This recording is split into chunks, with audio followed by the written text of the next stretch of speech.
লম্বা সময় ধরে চেষ্টা চালিয়েও ইউরোপিয়ান শ্রেষ্ঠত্বের ট্রফি ঘরে তুলতে পারেনি আর্সেনাল ও পিএসজি। আজ চ্যাম্পিয়ন্স লিগে ফাইনালে যাওয়ার লড়াইয়ে নামবে লন্ডন ও প্যারিসের ক্লাব দুটি। প্যারিসে বাংলাদেশ সময় রাত ১টায় শুরু হবে সেমিফাইনালের ফিরতি লেগ ম্যাচটি। অনেক বছর বড় কোনো শিরোপা না জিতলেও পরাশক্তির তকমাটা আর্সেনালের নামের সঙ্গে লেগে আছে আঠার মতো। সেই ভার টেনে চলা দলটি চ্যাম্পিয়ন্স লিগে সাফল্য বলতে ২০০৫-২০০৬ মৌসুমে ফাইনালে খেলা। সেবার বার্সেলোনার কাছে শিরোপা হারানোর গানারদের ইউরোপ সেরায় আজ আরেকটি ফাইনালে যাওয়ার লড়াই। ঘরের মাঠে পিএসজির কাছে প্রথম লেগ ১-০ গোলে হেরে কাজটা কঠিন করে ফেলেছে মিকেল আর্তেতার দল। সাম্প্রতিক সময়টাও ভালো যাচ্ছে না উত্তর লন্ডনের ক্লাবটির। প্রিমিয়ার লিগে সর্বশেষ বোর্নমাউথের কাছে হেরেছে ২-এ থাকা দলটি। সেই হার ভুলেই পিএসজির মাঠে খেলতে হবে আর্সেনালকে। ফরাসি চ্যাম্পিয়নদের জন্য চ্যাম্পিয়ন্স লিগ এক দুঃস্বপ্নের নাম। এক দশকের বেশি সময় ধরে শুধু এই শিরোপা জেতার জন্য টাকা উড়িয়েছে তারা।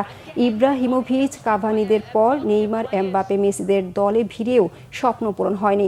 তবে লুইস এনরিকের অধীনে এবার সেই খরা মেটানোর দাবি তুলছে দলটি।